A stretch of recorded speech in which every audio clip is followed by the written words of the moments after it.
I am absolutely interested in conquest. I'm interested in peacocking my feathers and being the best. I'm interested in showing off. I'm interested in alpha male high. Look at me. I have everything. I can do everything. Look at me. This is who I am. They say that this is all bad and toxic masculinity, but that's again, just a massive psyop. The entire world was built off the back of toxic masculinity.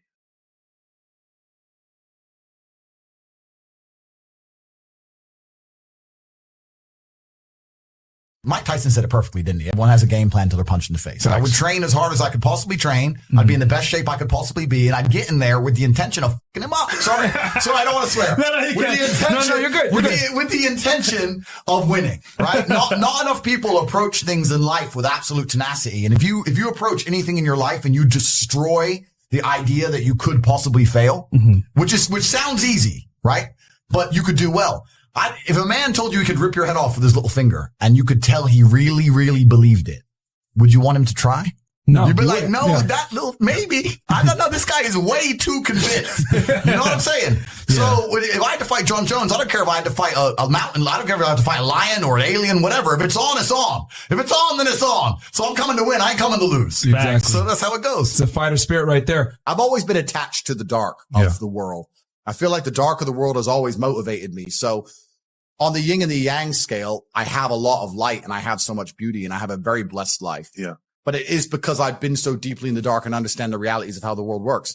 But that's just always been what motivated me. If I want to, once again, put it down to something asinine, like buying a car, if I want to buy a Kernan's egg, I don't care about driving the car. I just want other people to not be able to have it. And I just want to be able to say, look, I can spend $6 million on WhatsApp in 10 minutes. Who are these other people? Other rich people who have to think about it or finance it or contemplate it. Correct. Or sell a house. Right. I just want to be able to like, bing, bing, took it. Ha, ha, ha. Instant gratification, impulsive, what? I think it's just about the others losing. I think the world has tried very hard to breed this out of men, but I am unapologetic about it. And I'm not afraid to admit it, that I am absolutely interested in conquest. I'm interested in peacocking my feathers and being the best. I'm interested in showing off. I'm interested in alpha male high. Look at me. I have everything. I can do everything. Look at me. This is who I am. And they say that this is all bad and toxic masculinity, but that's again, just a massive psyop. The entire world was built off the back of toxic masculinity. All the high buildings in Mumbai are built by men who want to prove themselves and say, look what I can do. I can literally go and build a building that's 100 stories high. You need an ego, and I'm ego driven and ego fueled, and I don't let it control me, but satisfying my ego makes me happy, and feeling pride makes me happy. The masculine ego has built the entire world. It's the reason nearly every single man ever went to war and conquered anything. The masculine ego, in fact, it's very interesting. I was talking to a girl the other day, and I was saying that men crave adventure more than women. She was saying, oh no, I like adventure. I don't just want to sit at home. I like to go out and explore things, go to restaurants, etc. I said, no. What you like to do is run around, going to restaurants and going shopping. You call that an adventure. Masculine adventure is the men who decided to go to Antarctica and freeze to death. There's no shopping. There's no sushi. They just felt like they had to do it to satisfy their ego and to place their names in the history books. True. So there's something inside of every man that feels that, and they try and breed it out of men because they're afraid of that masculine spirit, because that masculine spirit is hard to conquer and they want to conquer us all. But I have no problems admitting that I am motivated by the dark of the yin and the yang. And I have no problems admitting that my ego motivates me and that I'm motivated by pride and I like to feel proud. And I do things that allow me to feel proud. And as long as I stay realistic and I don't become egocentric, then I feel like it makes me as competitive as possible. You had a very, very hard lifestyle, man. I mean, you actually went and bought fish. I remember, 7 a.m. in the morning till 5 p.m. Yeah. When I was 15, my first job was carrying boxes of fish from 7 a.m. till 5 p.m. And I would run to work. So I'd leave the house at 6. I'd run an hour. I'd get there at 7. I'd finish work at 5. And then I'd run from there to the fight gym, get to the fight gym. I'd get there early before training started. I'd eat food next to the gym and then I'd train and then I would get a ride home from my girlfriend at the time. So my entire life was 17 hours a day of just running and working and carrying boxes and fighting. And I can't be more thankful. You know, I don't want to be arrogant, but I'm going to. I really do believe I've had the perfect life. Now, I don't know if that's actually because I have the perfect life or if I framed it that way, but I am so thankful for everything. I am so glad I got to grow up poor because I wouldn't appreciate money if I didn't. And I'm so glad I got to spend my 20s, that decade where you're as powerful as possible fighting, And I'm so glad I've had difficult jobs and no money. And I'm so glad I couldn't pay my bills so that I appreciate now all the money I have. And I'm so glad I had the parents I had. And I'm so glad all these bad things happened to me, but enough good things happened. And I just really feel like it's been the perfect path. And I think back on that job. I think back on how my life was back then. And I realized that I wouldn't appreciate any of the things I have now without them. There's absolutely no light without dark. The best thing about being rich is talking about how you used to be poor. Otherwise, it's no point being rich at all. You're not going to enjoy any of it. You're going to end up addicted to drugs and doing crazy stuff, right? Yep. The reason I'm so happy, I don't drink, I don't do drugs, I'm happy every day, I'm pretty emotionally balanced, is because I wake up in a big ass house and I realize that I don't have to worry about rent the next day and everything's fine. So I think being rich is as good as I imagined it to be when I was poor. And I truly enjoy it, but I would have never appreciated the money if I didn't have the poor side. And life really doesn't have to be that complicated. When you see somebody that has something you want, you just got to try and work out how they got it. Yeah. And that's the missing part. Most people see people with things they want and they don't do the second half. They don't try and work out how they got that thing. Oh, my man has a Ferrari. Okay. I wish I had a Ferrari. Okay. They don't sit there and go for an hour. How did he get a Ferrari? It doesn't cross that part is the part they don't want to do, right? They just go, oh, here's a Ferrari. Wish I had a Ferrari. And they go back to TV. Yeah. And that's why they lose. You need to be cutting edge in all things and you need to be first in all things. If you're first, it's often very hard to lose. If you were the first person to the gold mine, even if you were lazy and you had a shovel and you didn't like the sun very much because you got sunburned, you'd still find some gold. But if you're the last guy, you've now got to dig harder. You got to work harder. You got to do longer hours. All the low hanging fruit is gone. Most people at home don't understand. If they were to just join Hustlers University and pay attention and go through the lessons, you could make a fortune off the low hanging fruit. You can make a fortune off all the apples that are easy to pick. You don't need to go to the top of the tree. That's for the person who came last and all the bottom apples are gone. So I don't want to be elitist, but often I do find myself when I see people who say, oh, I really tried, and I know they haven't really tried. Do you resent them? Do you resent people like that? I don't think I resent them as long as they're not too close to me. I don't want them in my circle. I can't have anyone who's in my house. They drain your energy, right? Yeah, because they steal your energy. Anyone who's near me who said, I tried and I messed it up has to go. Because I don't like that negative energy around me because it's sticky. But if I'm out there in life and I'm meeting someone who I barely know and they're telling me how they tried and they failed, partially, like I said, I don't want to be elitist, but part of me makes me feel happy about that. There's no winners without losers. I have no problem seeing losers lose. I'm not a philanthropist. I'm here to help the people who want to help themselves. Yep.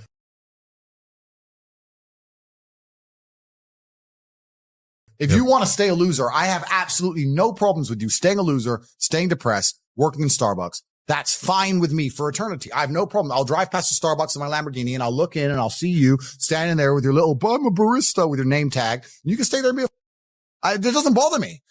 In fact, I very much enjoy it.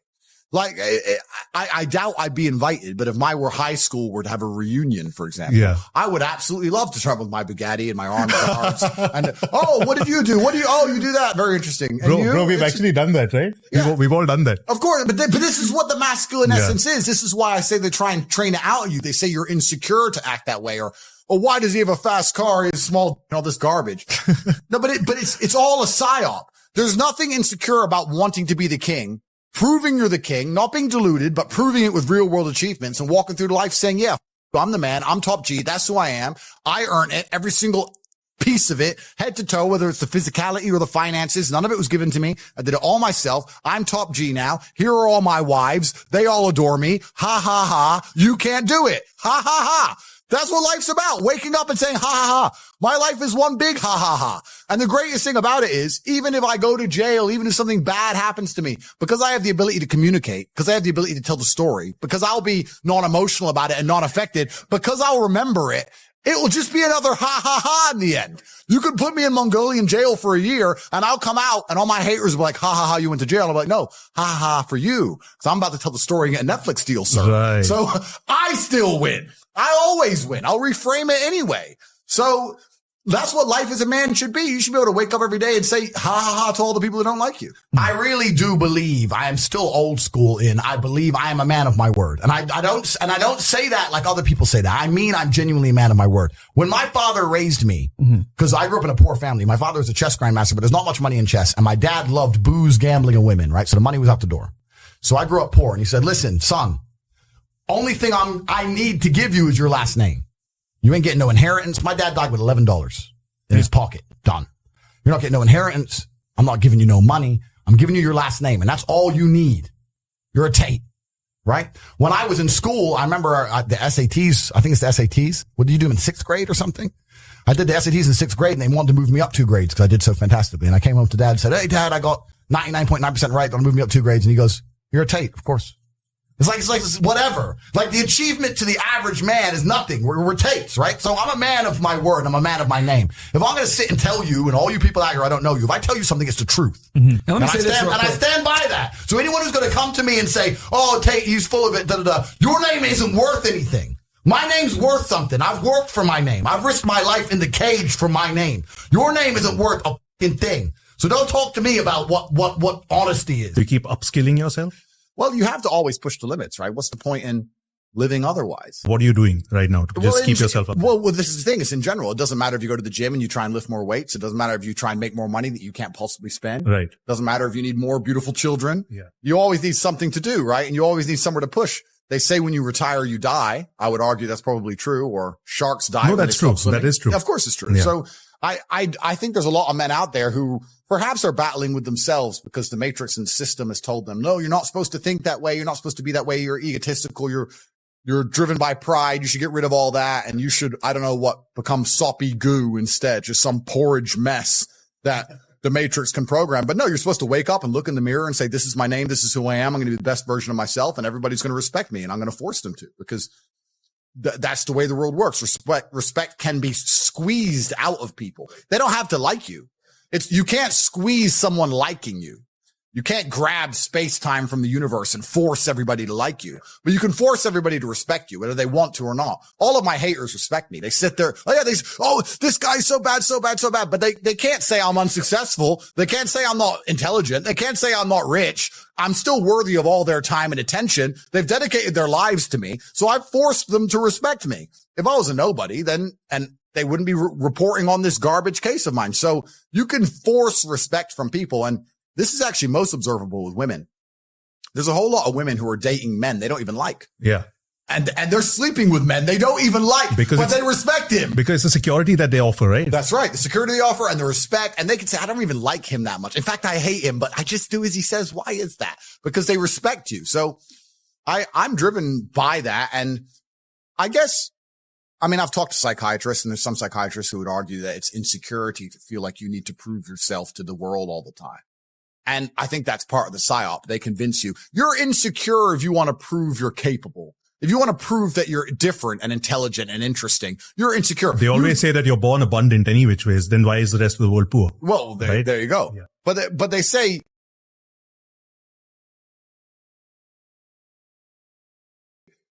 you should have no interest in what people think about you. That makes you insecure. And that is the largest psyop in history, to wake up and say, I'm not going to be successful. I'm not going to be strong. I'm not going to be interesting. I'm not going to go out there and test myself. And I'm not going to put honor on my last name, because I would hate for people to think I'm insecure. I'm secure. So it doesn't matter if you think I'm a loser, and it doesn't matter if I am a loser, because I'm just going to sit at home and I'm secure. No, it's not insecurity. It's called duty to your last name and honor. And that's just another one of the many different tentacles inside of the psyop octopus, trying to snatch any motivation left from the masculine spirit. If I was a man who was unsuccessful and I hadn't met my physical capability or my financial capability or my mental capability or my spiritual capability, I would be insecure. I would sit and say, this is a failed version of who Andrew Tate could be, and I'm not happy with who it is. And I think that every man should be like that, so he gets up off his ass and does something. Let me see. Dude, how do you have so much energy? How? Because I don't waste my life force. I haven't been to any stupid concerts. I don't take any stupid drugs. I'm not smoking weed like an idiot. I'm not cheering for a sports team. All of my life force is inside of me, so I can master the 7 styles of Aikido and tell the conservatives they're dorks. Nerds. That's why they're all nerds. They're nerds. I'm full of life force. I'm the man who will struggle to the end. I'm that guy. If an alligator were to get hold of me, not only would I snap its neck, but let's imagine 20 alligators got hold of me and they got lucky and somehow managed to decimate me until the last second where I lost consciousness. I would be snapping necks of alligators. To the last second, I refuse to die. I'm that guy. I don't waste an ounce of my life force on anything that's unimportant. Ever.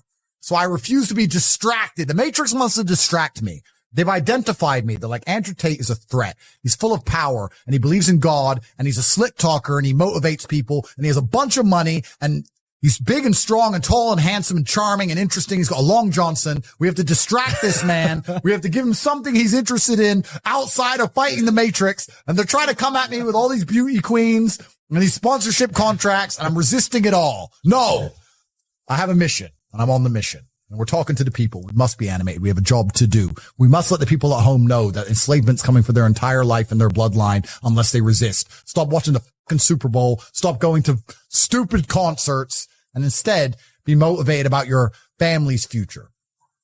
Somebody said to me before, they lack energy and they lack motivation.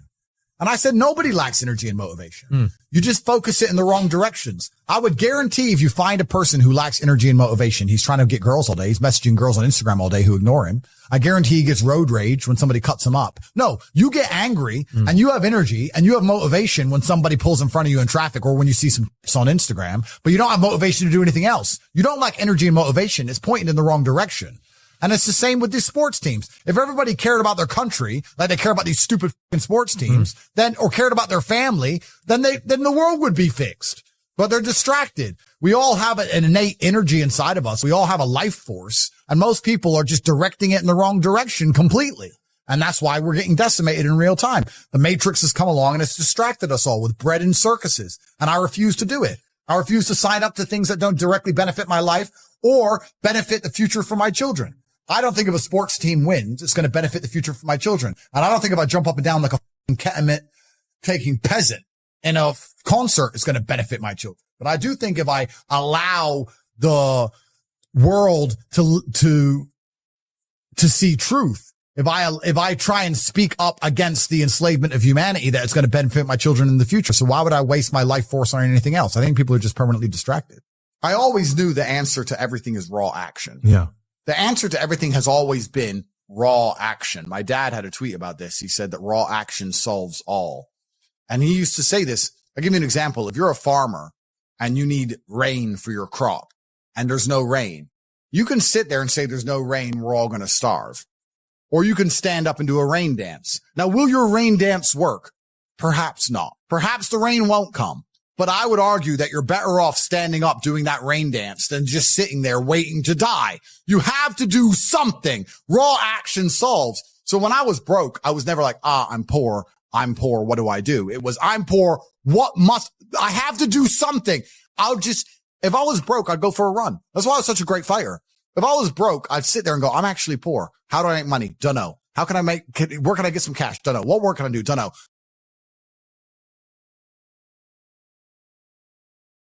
I'll just go for a run then. And I just go for 3-mile run or go hit the punch bag and get better. This resonates so deeply, man. This is exactly what I did. That's exactly. You just have to say, well, I have to do something. I can't just sit still and die. A lot of people are happy to just sit still and die or go to sleep and take a nap.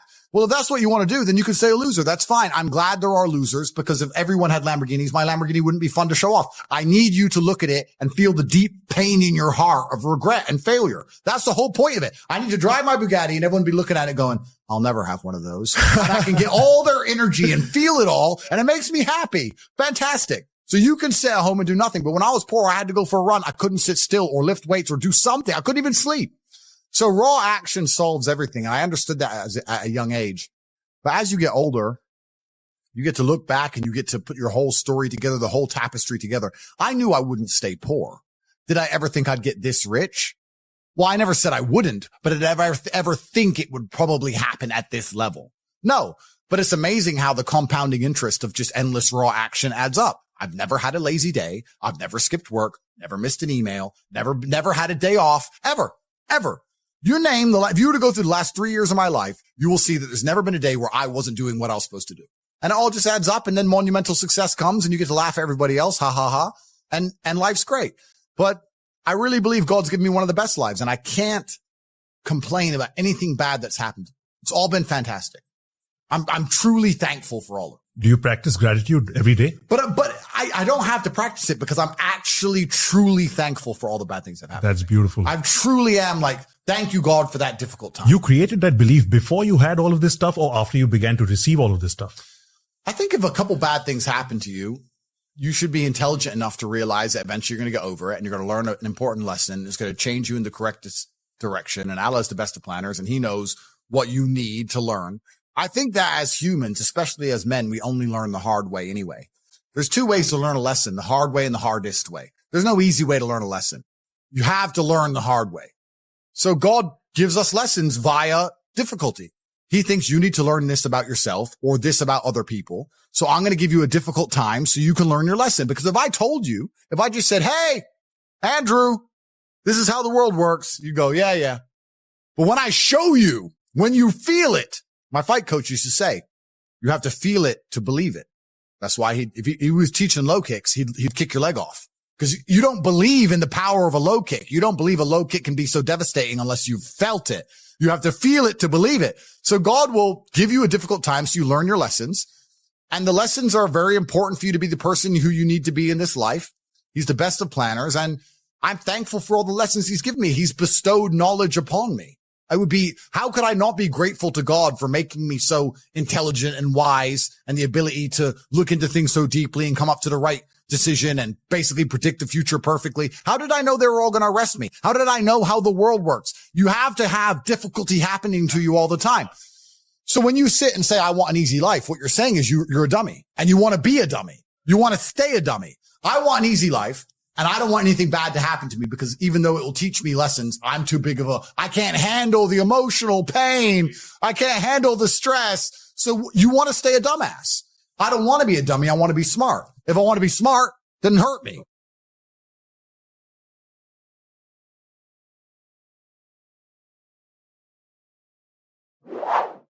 I'm kind of scared because I say all these things about how the matrix is cracking. We need to build a new system, but it's happening in direct correlation at exact the same time as AI is taking over. And yes. I'm kind of scared that AI is going to enslave us all now. I'm kind of sitting there going, is this new technology going to be used for our benefit or to enslave us? What do you imagine the world to look like in 5-10 years time? As I mentioned earlier on, you got AI and you got the Apple Vision Pro, and eventually they're going to come out with sunglasses like the ones you're wearing now that have every little thing that you need to see in front of you. So what do you imagine the world to look like? It's a good question.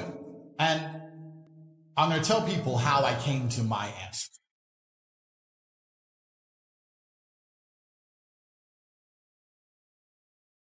I think the best way to predict the future is to study history. I believe in times of old. Let's go back the last 3,000 years. If you were a king, your life was pretty good. Or it was as good as life could be. To be a king, you had power, influence, money. That's what you had. And you were a king and you lived a good version of life. If you weren't a king, you were an average man, a common man. And I think the world is cyclical. When you were a common man 2,000 years ago, you were effectively a slave and life was terrible. And then that was the same all the way up to perhaps 1930s, 1940s. Being a common man was pretty terrible. And perhaps it was the war and the massive loss of life. Perhaps it was something else. I'm not sure. But I kind of feel like there was a golden period between in the 50s, the 60s, the 70s, the 80s, maybe even the 90s, where being a normal, hardworking man, because life is cyclical, went from being a terrible existence to quite a good existence. In the 60s, you could be a normal man who worked in a factory, an unskilled labor job, and with one wage, you could afford a house, you could afford a car, you could afford to raise a family, your children would not be taught garbage in school, your wife would respect you, you'd have a home-cooked meal. Times are good. Times are good. And I feel like, because it's cyclical, those good times are over, and we're going back to where it was before. The kings have always been fine, and we always will. But if you're the common man, I think that the good days are over, and I think it's going to get harder and harder. The common man is about to get wrecked. I think inflation is going to make it exceptionally difficult. I think AI is going to make most jobs worth less than they already currently are. If you're a newspaper writer or whatever, AI is going to take that in the next 10 years. Yep. And if you still have a job, it's going to be only managing the AI, which means you're going to be paid even less than you're currently paid. I think life is about to become exceptionally difficult for the people in the middle. I think the good times are over. I think it's going to go back to the feudal system of kings and serfs and peasants. And I think if you're a normal, average person now, you should feel deep fear and panic and understand that you have a certain amount of time to get into the higher bracket of the social class before these hard times come. And the most scary thing about these hard times is I feel like the gap is going to permanently close. But if you're the average person at home and you're watching AI continually take over the world and you're not at least learning how to implement it so you can benefit, you're toast. You're toast. Most people are going to be replaced so quickly. I don't think the average person at home realizes how replaceable they are. I'd argue now that 80% of the normies I talk to, ChatGPT would be far more interesting than them. They're that boring. The average person at home, if they were trying to get a girl, would be better off putting ChatGPT in the combo than themselves. That's how bad they are.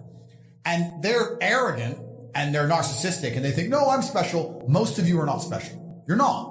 And because you're not special, you're going to be replaced by machines. And once you're replaced by machines, you're going to become useless. And you're still going to have expectations. You're still going to want to eat and you're still going to want a wage and you're still going to want a good house and a nice car. What are the elites going to do with the populace once they become completely useless and remain to be entitled? You're useless eaters. Useless eaters always end up decimated. In any period of human history, any civilization, if you had a large subsect of the populace that had no purpose, they got decimated. So if you're at home sitting there thinking, well, I can become useless and the government will just feed me, I'd argue they'll starve you to death instead because they don't need you around. And most people are going to be replaced very quickly by these machines. Sora, I said to my camera guys when I saw Sora, I was like, you're out of a job. You're fired. We started laughing about it. But it's true. And think of how fast technology advances. Where are we going to be in 20 years from now? Yeah, it's going to be crazy. It's insane. You need to get ahead of these things. In regards to AI, I think it has to be adopted. Inside of my school, Hustlers University, we teach AI with absolutely everything. A lot of the images we generate, even on my Twitter account, is all AI. And what's actually scary about the modern world is I don't consider myself old. I'm 36. But some of the children, I call them children, 17, 18-year-olds inside of my school, Hustlers University, they're AI wizards. And they can do magic with this stuff. Magic. Like they can literally genuinely, Andrew Tate on the moon, and the image is generated in seconds. Like artists are going out of business. I thought AI would put truck drivers out of business. Artists are going out of business. Musicians are going out of business. It's kind of scary. I do like to think that with things like AI, there's always going to be some degree of natural separation between the men who are genuinely inventive and killers and the men who are more, let me change the way I say that.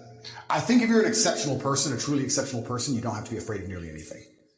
But Matt, you'll probably agree with this. In my experience, in nearly every business in the world, you have 10% killers, and then you have a bunch who want the paycheck. They do their job, but I wouldn't say they're killers. You understand? Mm-hmm. And we live in a society for a long time where I can even tell you now, sometimes when I hire, I'll say to my cousin or to my COO, I'll say, look, either get one killer or 3 normal people. Because that's the reality. That's the basic. You either need 3 people to half do the job or you need 1 killer to do the job. And I think that those 3 people who half do their jobs, enough to not get fired, they turn up most of it on time, but they're not really that motivated. Those are the ones who have to fear AI. I think businesses in the medium term are going to become killers and AI. I tell them now, I have some guys who work for me on one particular company and their sales staff. I was reading through the sales scripts. The killers doing really well. But the average guys, I said, you're not doing much better than ChatGPT could do right now. I want to warn you that you're not doing much better than I could replace you with a machine today, let alone in 5 years from now, for free. You need to be careful. So I think it's just becoming more and more competitive. The idea that you can just be Joe Schmo, do your job, turn up, I don't try that hard, it's fine. I think that's all going to go out the window because as the world becomes more competitive, as a company, you have to compete with your competitors. And the only way you're going to be able to do that is just where do you cut the fat? Where do you cut the flat? When I see AI popping up and getting more and more intelligent in the way it's talking, that doesn't scare me. I have a way with words. If I was Joe Schmo, I'd be afraid.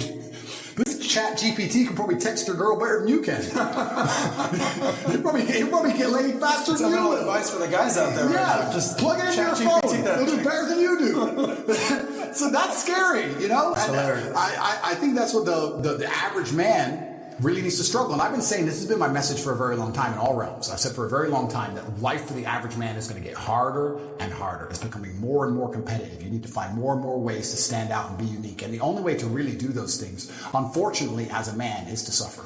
I think that if you're prepared to suffer and you're prepared to show that your brand or your personal brand stands up for something, and you have information which people then believe they need, you're going to be very successful in the world today. Yeah. I feel like a lot of the attention geopolitically is going to be moving towards the global south and the second and third world. And I think a lot of people understand there's always been more opportunity in the second and third world than in the first world, where a lot of things are wrapped up.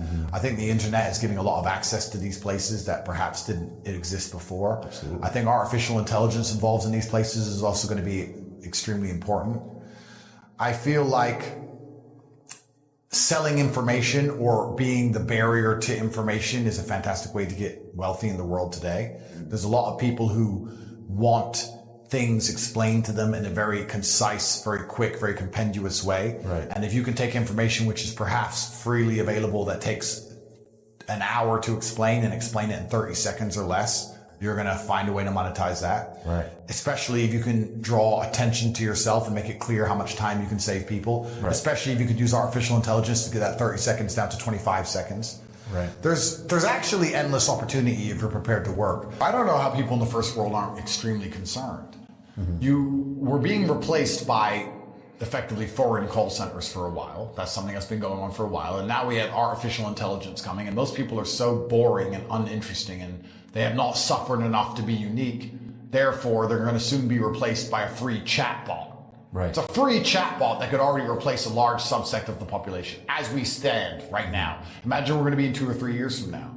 I think the average person in the Western world hasn't woken up and realized that everything's becoming more expensive and your currency's inflated and there's no chance that anyone's going to fix it for you, and they're out to replace you, people from the second and third world who will work harder than you for less money. Do a great job. English, yeah. Absolutely. And the robots are coming and they're going to replace you for even less than the second worlders want. And you're sitting there thinking you don't have to be exceptional and you don't have to learn to think outside the box. You don't have to suffer in any way to become a unique person, and you're just going to somehow, pay your bills? No, you're not. You're going to get destroyed. Destruction's coming for you, and then you're going to become a useless person because you're not going to have a job that you're prepared to do at the price that people are prepared to pay. And once you become a useless person, you have to sit and go further down the rabbit hole of history and see what's happened to all the people of Earth that were useless. What happened to all the people who had dreams and aspirations and expectations, and they were no good to those in power? Because I can tell you. Yeah, work that one out. You're going to see very quickly that you're not going to exist for very long. Bro, when I saw that Sora AI thing, this is to all the cameramen in the room, including my guy. I saw that Sora AI thing. I was like, bro, even camera guys are going to be gone soon. Hollywood's gone. Actors are gone. Yeah. Script writers are gone. Right. Everyone's going to lose their job. Everyone. You have to be sitting there. And I don't know if the average cameraman's sitting saying, they're going to replace me with this. Maybe not now. Maybe not in a year, but certainly in 2. They're going to be able to ask a robot for the thing I would take months to film, and the robot's going to spit it out instantly. So how do I, A, integrate this with my skills so that when they want to use the robot, instead of asking the robot directly, they ask me because they can get a better result via me? How do I use AI along with my camera skills so I can continue to retain my job? Or 2, how do I diversify? What can I do that this robot can't do currently, or I don't believe it will be able to do into the future? But the average camera guy doesn't give a shit. Oh, camera guy, Sora, yeah, that's cool. Do-do-do, off the cliff. Yeah. Oh, I didn't see it coming. How did this happen to me? Why am I unemployed? You're a useless eater now. Enjoy the concentration camp. That's what's going to happen. So you have to be paying attention and thinking worst case scenario. They're coming for absolutely everybody and everything. And a lot of these personal brands, unless they're built on the back of a whole ton of suffering, I think they're going to suffer also. I don't know how they're going to have a personal brand based on just talking motivational quotes. Yeah. I haven't even done this. Someone should go to ChatGPT and say something philosophical and motivational, which inspires me. And I guarantee you can start reading things and go, crap, that's pretty good. Yeah, oh no, that's pretty good. It'll be scary to read. Yeah. it's an inevitable reality that people have to learn. It's an inevitable reality, and I don't think most people are even considering that they're replaceable or going to be replaced. And seeing it early enough to pivot and make it work. Absolutely. It needs to cross your mind. Yeah. The one good thing about something like artificial intelligence is if you position yourself now, if you get in a position where you can use it before other people can, then people will hire you to use it for them. Work with the machines. You don't have to work against them. You can work with them. But firstly, you need to learn how to use it, and we will teach you inside of Hustles University, which you can access. But once again, most people are stupid, lazy, or arrogant. Artificial intelligence is not too hard to use. You can join our school, and we'll teach you exactly how to use it. Only 5% of people will be too stupid to do it. The majority of people are too lazy to do it. They're too lazy to join my school. They'll sit here and listen to this whole podcast, and then I'll say, I have a school which will teach you how to use the machines to print you money. And they're still too lazy to go and learn, and they're going to wonder why they're broke forever. Or they're too arrogant. I don't need the AI. Oh yeah, it's probably something that'll exist and it won't affect me. Good luck, friend. Yeah, I think AI, we've talked about the negative effects of AI. We know that it's bad for you. The reality of life is that once that technology is invented, you're never going to uninvent it. Oh, of course. Like, we know social media is bad for you, but you're never going to uninvent social media. It's here forever. But it can be used for good and bad. Exactly. And AI is here forever. And it's going to get worse and more advanced. It's going to take over parts of our lives. We know this. As much as you want to hate it and fight it, as much as I think it's going to be so much evil that comes from it, you have to almost understand it. Well, I'll give you a very quick example. It can be used for good or bad. Social media can be negative if you sit there and digest bad information, but it's also one of the reasons we managed to get to such large subsects of the population. So it can be a good thing and a bad thing. Inside the real world, inside my online university, we push AI very heavily. And I was having a conversation with someone the other day who said, oh yeah, I don't use AI because I'm a club promoter. And I said, if you're in any business in the world today, it doesn't matter if you're a plumber, it doesn't matter if you're a club promoter, it doesn't matter what business you're in, you should be learning how to implement AI, because there's going to be the people who use AI and the people who fail. Yes. Those are the only two options, which is why we teach it so heavily inside of my university. And I said to the club promoter, what do you do? He said, well, I get guys to book expensive tables at the club because I bring pretty girls to the table. I said, okay. Well, if you had an AI machine, let's say you use Sora to put together a video of the best club night ever, and let's say you use ChatGPT to speak to lots of girls and explain what's going to happen and why they're going to have a great time at the club, and also get ChatGPT to speak to rich men and explain to them what a great time they're going to have, and you could mass speak to people at a much larger rate than you can do by yourself sitting there typing, you're going to make more money. Yeah. You can implement AI in club promotion. You can get the most fancy video, and you can get a ChatGPT learning bot to realize exactly, this is actually a point I want to make, to realize exactly what trigger words get the girls to want to party and what trigger words get the guy to want to spend money. And you can put together some data, and you can stop talking to people completely, and you can focus on the AI learning mechanisms to do all the work for you, which is why we're teaching it inside of my university. There's not a job on earth where you shouldn't be using AI mechanisms to do it for you, because that's what they're doing to us already. Yeah. We live in this surveillance capitalism world where a lot of the tech companies, a lot of the largest companies in the world are making money purely based on prediction of our behavior.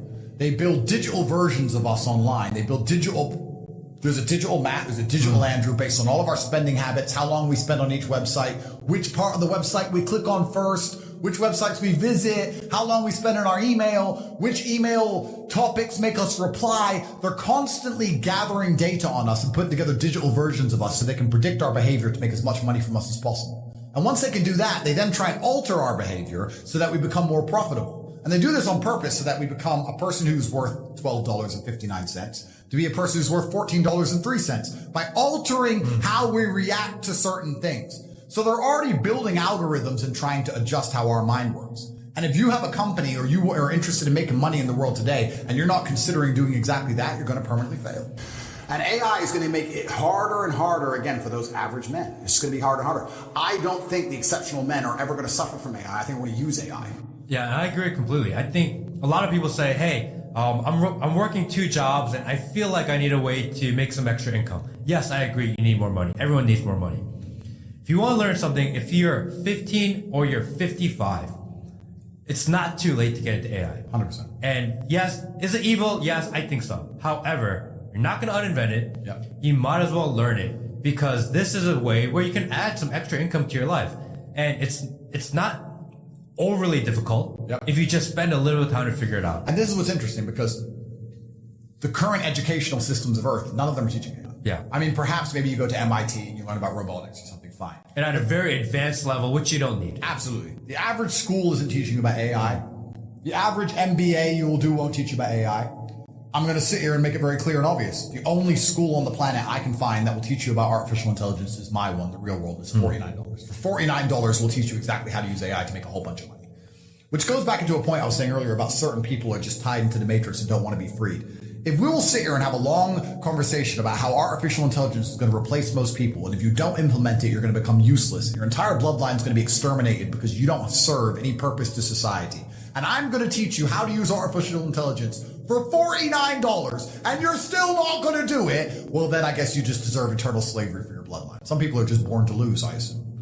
But it's extremely important we implement these things. So when I watched Sora, the conversations I've had, this was only 2 days ago, I was on the phone for 6 or 7 hours with my team inside The Real World saying, okay, how can we use this? What can we do with this? And there's two different ways to look at it. There is, how can we use artificial intelligence now when no one else is really using it? How do we get ahead of the curve and continue to make millions of dollars? That's easy. The real question is, how do we use AI when everyone else is using it? Once it becomes mainstream and everyone else can do it, when everyone else can produce adverts at the drop of a hat, when everyone else can make their product look fantastic when it isn't, when everybody else can use ChatGPT to be extremely funny and charming and interesting, when there's neural links in their brain and everybody can talk like Andrew Tate. Because right now only Andrew Tate can talk like that. When I lose my ability to speak more concisely and compendiously than everybody else, how do I compete then? That's going to be the hard one. But right now we're in a transitional period where it's easy. Because if you join The Real World or you pay attention or you learn these things, you're so ahead of everyone else. It's like the first person to turn up to the gold mine. And you can just dig and pick up all the gold. But there'll become a time where the gold mine's flooded. And that's where you really have to think ahead. So we had a long conversation about how to make a bunch of money now, and that was easy. But the real question is, how do we all make a bunch of money in 20 years when AI is standardized? That's what's going to be the interesting conversation. I mean, the future is digital. Everything's going to be AI. Everything's going to be digital. We know this for sure. If you think it's not, you're got your head in the sand. It's happening no matter what. 100%. You have to embrace AI. That's what I think.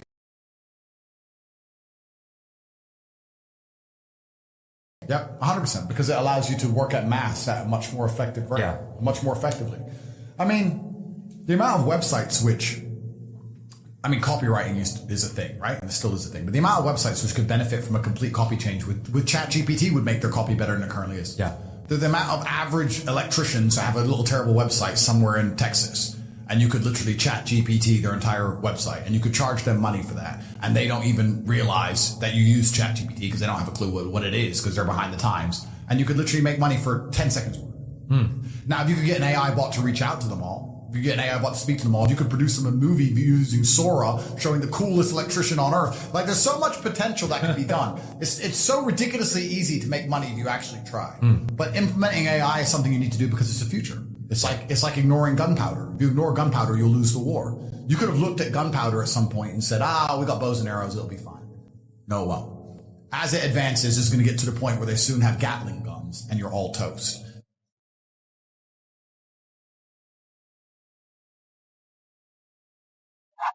Could be, and I'm not happy with who it is. And I think that every man should be like that, so he gets up off his ass and does something. I learned my mindset in battle. My mindset is 87 professional fights. My mindset was learning the reality of the real world. Yeah. Your winner, fighting out of the blue corner from the USA, Andrew the King Cobra Tate!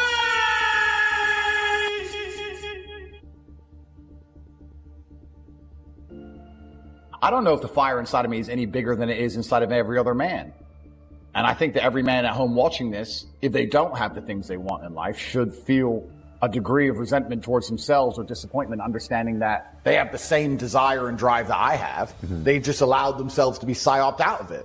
I don't believe in the societal paradigms in which they have tried to construct this idea of happiness. I don't believe or subscribe to the way that happy and sad is currently understood by the masses of the population. My mindset is 87 professional fights. My mindset was learning the reality of the real world. Yeah. I don't need to read a self-help book. I don't need to read about motivation or confidence. I think if you are anything less than absolutely distraught, you are happy. You're a version of happy. It's like saying gray is a version of black, right? No matter how light the gray is, you can still call it a version of black. And unless you've gone through an event, which hopefully doesn't happen too often, like the passing of a family member or something that's truly destructive and detrimental to your mindset, besides these events, which hopefully only happen a few times in your life, you should be happy. If you're not crying or paralyzed in silence due to the absolute magnitude of a detrimental circumstance or the absolute magnitude of a negative event, then you are a version of happy. So I am always happy is the short answer. I don't believe in not being happy. I don't believe in not saying to myself I'm happy. I'm always a version of happy. And this idea of chasing happiness and always being concerned and preoccupied with how happy you are is actually the biggest mistake that a lot of people make, I think, in the world today. Especially men who wake up and go, oh, I don't really feel happy, so I need to get happier. And that's how they end up down a hedonistic path of drugs or alcohol or gambling, chasing pleasure. I don't care how I feel. Yeah. I don't care if I feel happy or sad. It doesn't really affect what I do each day. I do the exact same things. I act the exact same way. I don't care. Yeah. I don't put weight to the significance of the emotion. So I always consider myself a happy person, but if I woke up and I was slightly less happy one day than another, it wouldn't affect anything I do and I wouldn't put any relevance to it. I'm human and that's life. And so, am I any happier now that I have hundreds of millions of dollars than before I was broke? Yeah. Not really, but I was never unhappy. I'm the same state that I was then that I am now. I have work to do and I will do it. It's as simple as that. But also there's no light without dark. And there's no joy without pain. You can't have a rainbow without a little rain. Exactly. And no matter how hard you chase pleasure and happiness, there's going to be dips and troughs in between. There's going to be come downs and downtrends. And you're going to have the juxtaposition between that time you were laughing your head off and acting giddish like a child and the time that you feel depressed as such. And I think it's much better to just adopt a very disciplined, stoic mindset. I'm always the same base level of happy regardless. If I lost all of my money today, I would be the same happy. Mm-hmm. If my net worth quadrupled, I'd be the same happiness. Yeah. As long as I'm alive, which is a struggle, unfortunately, in the current climate, but as long as I'm alive and the people I care about and love are alive, and as long as God gives me the honor of doing my duties and providing for the people I care about, as long as I get to wake up and know that there's a whole bunch of people in the world who need me and I get to work hard to please them and do good for society and good for the world, then I'm a vessel of God and I'm happy enough to survive. That's all I look at it as. I don't ever consider how do I feel. That doesn't cross my mind. I have things to do. I have things to do. You're too busy to think about that. I'm too busy. I have things to do every single day. I have very important things to do, and how I feel really is not going to affect how I complete those tasks. Right. And when I speak to men, they say I'm unhappy or I need to be happier. I think that's absolutely the wrong frame of life. You're a man, you have duty, you have honor, you have things you should be doing regardless of how you feel. And the people who are perma-obsessed with happiness or sadness, I just think it's the wrong paradigm to view the lens of life. I think you should get up and do what needs to be done. I learned my mindset in battle. My mindset is 87 professional fights. My mindset was learned in the reality of the real world. Yeah. I don't need to read a self-help book. I don't need to read about motivation or confidence. I've been in the cage smashing people's faces in. I don't need to learn any of that stuff. So I learned in reality, and reality is always going to be a better teacher than a book, because you're not learning when you read books. You're regurgitating. You may be reading, but I don't believe you're truly learning. My coach used to say, if it doesn't hurt, you didn't learn.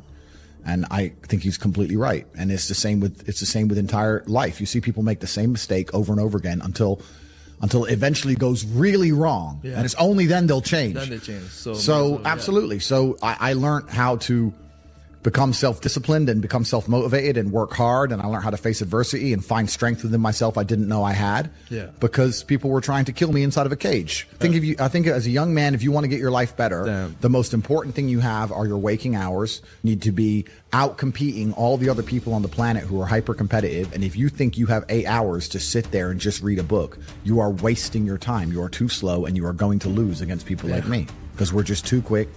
Too fast. Our networks are too various and large, and we make decisions too quickly, and we absorb information too quickly, and you're just behind it. I understood from a young age I had to stick up for myself and defend my ideas, and my ideas were always different, and I was always an outcast, I guess, to a degree, and that certainly played a part later on in my life, because it's been very easy for me to look at the programming the Matrix is trying to push down my throat and just say no. Dad had his own philosophies.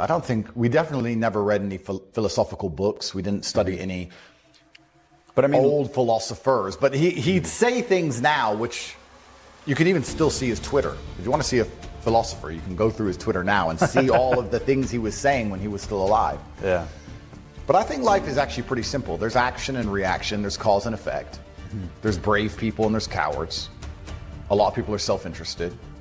And if you understand the basis of these motivations, it's not difficult to work out why the world functions the way it does. And cause and effect and action and reaction are very real. And I think one of the largest plagues we have in the world today is a lack of action amongst people. And deciding not to act is an action in and of itself, right?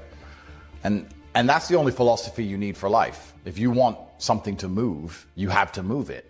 If you sit and wait for somebody else to move it, you're a coward. And you're just hoping it's going to happen. And that's why I don't understand when a lot of people who see where the world is going and see the future that's going to be laid out for their children kind of just hope and pray. A lot of people, I think all men are born with a masculine desire to conquer Earth. And I think you're only going to be happy if you're conquering.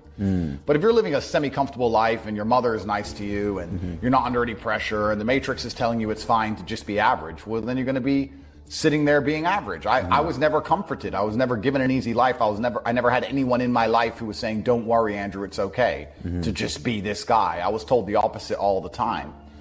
I don't know if the fire inside of me is any bigger than it is inside of every other man. And I think that every man at home watching this, if they don't have the things they want in life, should feel a degree of resentment towards themselves or disappointment, understanding that they have the same desire and drive that I have. They just allowed themselves to be psyoped out of it. They've allowed the Matrix or whoever to convince them it's okay to not be the man they could be. And I never allowed anybody to do that to me.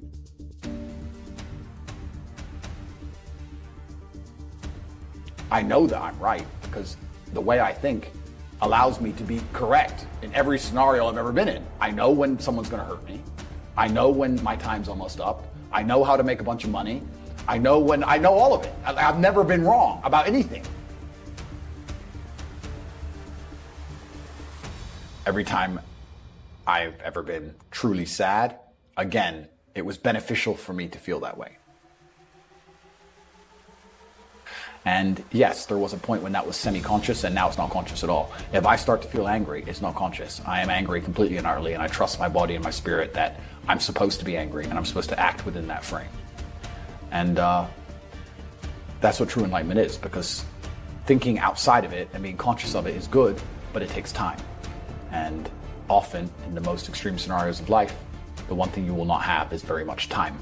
There has to be instant and complete decisions. And there has to be final scenarios, what's the word I'm looking for? Consequences. The bad things that are happening to you are what you need to become the man that you want to be. I can't talk about women because I'm not one. I actually think trauma is terrible for women because it masculinizes them. They become cold. And that's not attractive, right? We want feminine, pure, protected women. I don't want a woman to ever go through anything bad in her life. I think a man should go through it for her and protect her, because I think that's how she's her best self as a woman. But I think to be your best self as a man is the absolute opposite. And when someone emails me and says, this has happened to me, I'm like, good. No, what do you mean good? It's terrible. How else are you going to become important? How else are you going to find endless fire to get up and struggle in the face of the competition that's out here in the world? How else are you're going to do all that with a nice, cushy life? If any man's honest with himself, think about the biggest transformative stages in your life. Think about the times you got the most work done. It was a bad part of your life. You were heartbroken, or, you lost a house, or broke, or whatever. That's when you did shit. When everything was fine, when the woman's still sucking dick, the mortgage is paid, dinner's on time, it's kind of doop-de-doop-de-doo.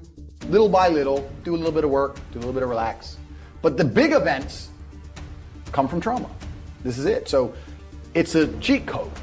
It's a cheat code to climb the mountain. So when I get a message from whoever and he goes, my wife left me, I'm devastated. I say, I understand. I completely understand how hard it can be to lose a woman that you've given your entire life to. And you've done so many nice things.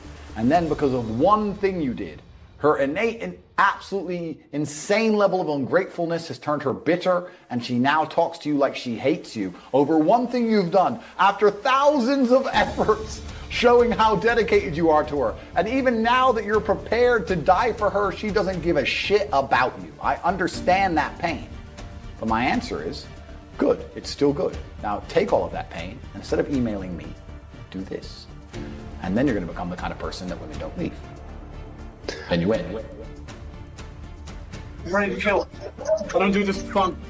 This is not sport to me. I don't enjoy it. I hate training.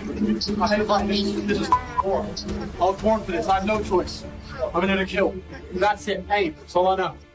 So for someone to come along and try and convince me that my mental model and my way of viewing the world is inaccurate, it's going to be extremely difficult, because I'm going to sit and say, well, my mental model produces X to this accuracy, and you're a dumbass. So what can you predict, my friend? And that's the reality of the world. So my stories are being told, the lessons of them at least, when I'm speaking. Yes, I am misunderstood.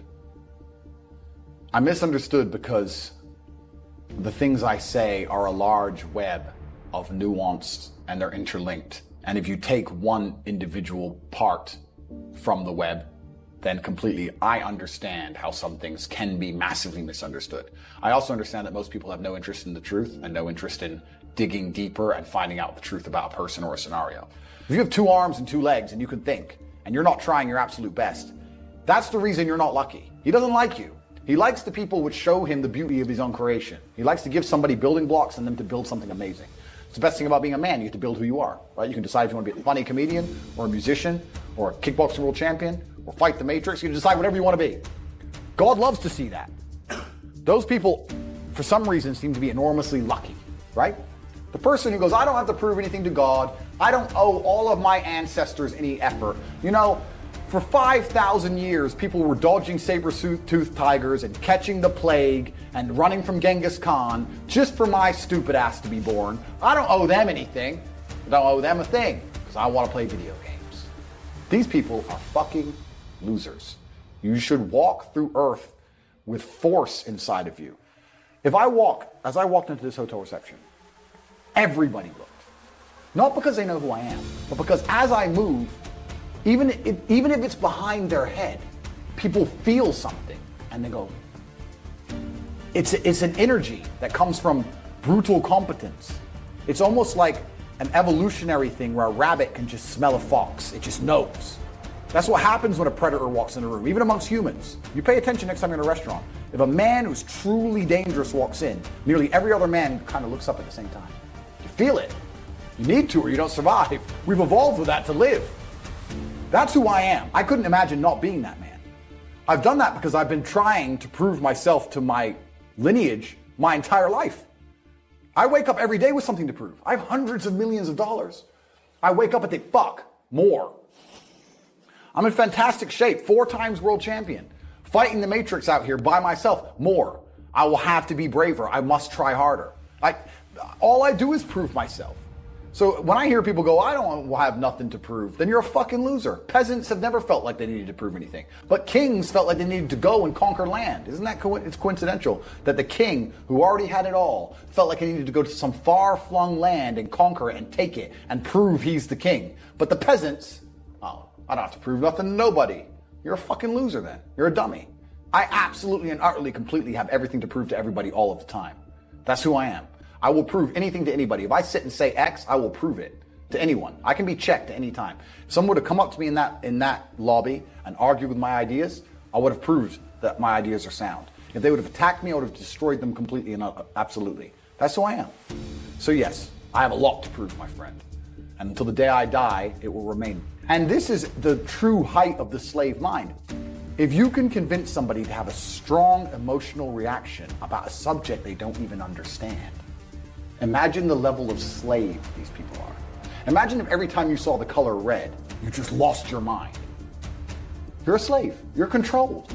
Every single time I've been furiously angry or even in a murderous rage, it's been a very appropriate time to be so. And I don't mean appropriate because of the reasoning. I'm not saying I had a good reason to be angry. I'm saying that it was the best decision at the time. Every time I've ever been truly sad, again, it was beneficial for me to feel that way. There are times in life where while There are times in life when murderous rage is the best possible option on the table. There are times in life where if you're genuinely threatened, the best possible emotion you can feel is murderous rage, right? There's times when it's appropriate. There's times when it's good to be sad, and there's times when it's good to be empathetic, and there's times when it's good to be ruthlessly psychopathically cold. So I think enlightenment is making sure that your brain and soul and spirit are trained in a way that the emotions you feel at any given time are the best possible card in the deck. Of all the options you have in the playbook, depending on the scenario, your own spirit gives you the exact perfect way to feel to handle that scenario in the most effective and compendious way possible. I knew I needed to become successful and become a kickboxer and get money. And I knew all of these things from a very young age. And I remember being 17, 18, seeing a Ferrari on the street and being like, fuck, I need to get one of them. I just kind of knew inside. And I knew it, and it's worked out for me. That's all great. But now I use hypergamia against women completely because I know that they'd rather share an alpha than have 100% of a beta. Right. I know that even though they may sleep with me and then cry their eyes out the next day because I'm with some other girl, but I know they're not going to leave. If you always have a higher purpose, then a woman can never truly control you, and she can never truly destroy you, and your frame can't be broken. If I had to go train for a fight and the girl was complaining, well, then she could fuck off and leave because I ain't getting my ass kicked for nobody, not you or no one else. I have to go fight in front of 10,000 people, so I don't care if it's your birthday. I'm going to the fucking gym. I don't care. Put someone in front of me. Put someone in front of me. That's all I have to say. Do I enjoy training? No. Do I enjoy cutting weight? No. Am I nervous? Yes. Do I think to myself, what am I doing? Yes. Completely. Unfortunately, it's one of those things you're either born with or you're not. And the only way I can explain it to try and make it make any sense is that if I'm not doing something which is either extremely difficult or extremely stressful, I'm in a perpetual state of crippling boredom. I can't explain it. I see other people live their lives and they're like, oh, I can't wait for the weekend because I want to watch this movie. I think, who cares about a movie? You're looking forward to the weekend for a movie? Looking forward to the weekend to get drunk? Like, these things to me are so mundane. They mean nothing. And if I don't fight, if I'm not in a situation where I'm stressed or worried or concerned, I'm just perpetually bored. And boredom's crippling. If you're an intelligent person and you've got a good brain on your shoulders, you can't just sit there bored, you know? So most smart people take the academic route to avoid boredom. They learn, but that's never really interested me either. Although I've always been an intelligent guy and I've always done well academically, it never really interested me. And then I see people climb Mount Everest or jump off buildings or do base jumping, or the guy who jumped from space. People think, what's he doing? He's crazy. I understand. Because some people can't live normal lives. Some people cannot just function 9 to 5 office job, get drunk at the weekends. That is not for some individuals, and it's not for me. So I have to find something which keeps me physically tired enough to stop me going AWOL, and mentally tired enough. And I've chosen fighting, because without this, when I'm not in training, I wake up every day and think, okay, what am I going to do today? It's 9 a.m. on a Tuesday, I'm bored, everyone's at work, I'm bored, and I'll end up doing something crazy. I'll either end up drunk or on the Eurostar, or, you know, it's just a random lifestyle, because I'm constantly looking for never-ending entertainment, and it doesn't exist. I think the only thing that could stop me fighting is if I had enough money to constantly entertain myself. Unless I'm a billionaire, I need something that keeps me focused and keeps me occupied in life. With fighting, I have to train twice a day, and I have to train hard, and the stress it brings in every aspect can replace fun, and my mind is occupied. It occupies me. It's the only way I can try and explain it. It occupies me, and I could never stop doing this even if I lost 100 fights, because I'm not built to live a normal existence. I can't do it. I couldn't just have a kid with some girl and sit at home and work a little bit and relax. I've never relaxed my entire life. I don't know what relaxing is. It's just not me.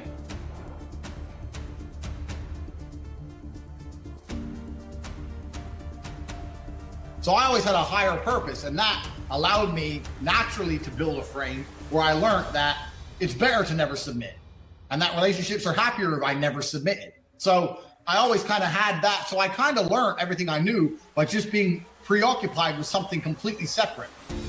And it was something that took a lot of my time and 100% of my concentration. So that's kind of where I learned my frame. And now even when I stopped fighting, my frame's the same. I believe the most miserable existence on earth is living a life pretending to be something you're not. I really believe it. And that's why I don't for a second hide what I do or apologize to anybody. If you look at what I do and it offends you, the hate is inside of you. The hate ain't inside of me. You need to go look in the mirror and deal with your own problem. I don't give a fuck. I don't care. And I'm the same with women. If you get with me and then you start complaining about how I am, you better fucking leave, because I'm like women try and say, why do you still live with your brother? Why don't you want to live with me? Da-da-da. And I try and explain to them that, one, I don't think I can be my most competitive without him. Two, I'm most emotionally stable with him. I like the idea. I'm most competitive with him. I'm my best version of me. If it doesn't matter if I have to go into a fight, doesn't matter if I have to run a business, I'm better with Tristan by my side than I would be by myself. And three, my ideal family life, even my ideal family, the way I live my life now, is very much more like a clan than a nuclear family. I like me, my girl, my kids, Tristan, his girl, his kids, my cousin, his girl, his kids. I like this idea of lots of people. I like that. I like that feeling. So girls say to me, well, you don't want a family. Like, no, I want a family bigger than you want. I just don't want to just sit with you. I want a lot of people around me, and I think it's better for that. And I think it's better for the children, especially. Also, I think they enjoy it more.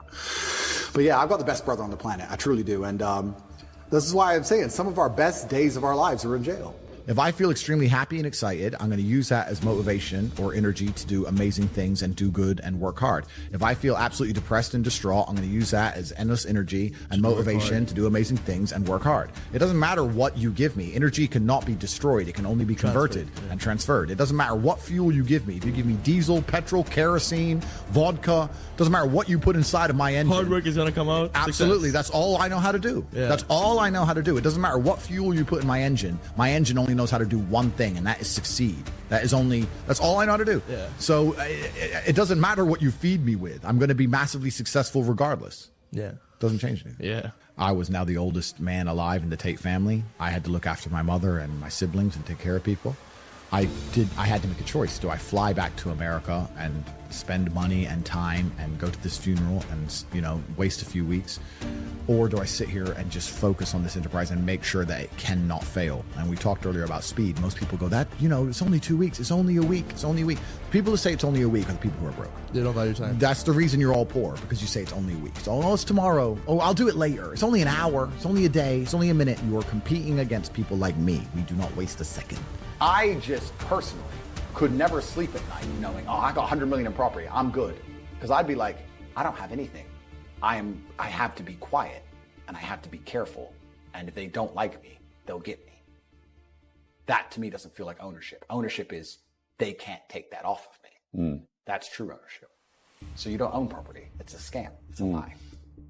Let me give you a quick story. I bought an Aston Martin DBS 3 months ago. I pulled up outside the hotel. I bought it in London.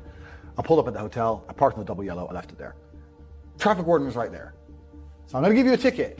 And I said, bro, have you ever seen James Bond look for parking? Give me a fucking ticket. Don't care. Put a ticket on it. Went in the hotel. Stayed in the hotel come on, I'm busy. Stayed in the hotel for 4 days.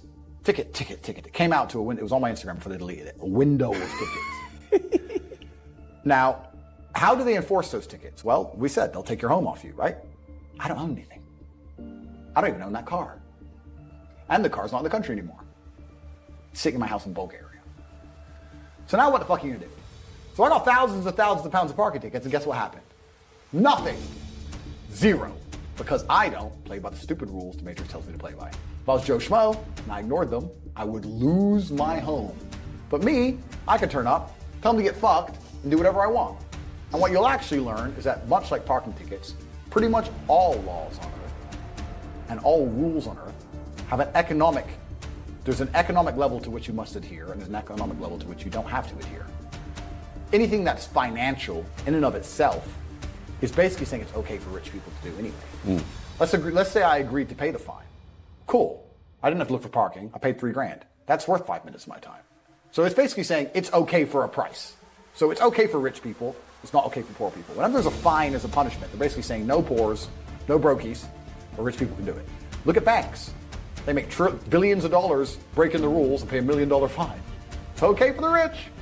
Not allowed to do it for poor. If you do that, if you pull off some fraud as a brokey, guess what happens? Jail time. Do the bankers go to jail? Fucking never. This is the whole way the whole entire world works. So, extrapolating that out, yes, at a certain economic level, There are things you can do and Aikido you can pull that make proper eat fantastic. But as a brokey,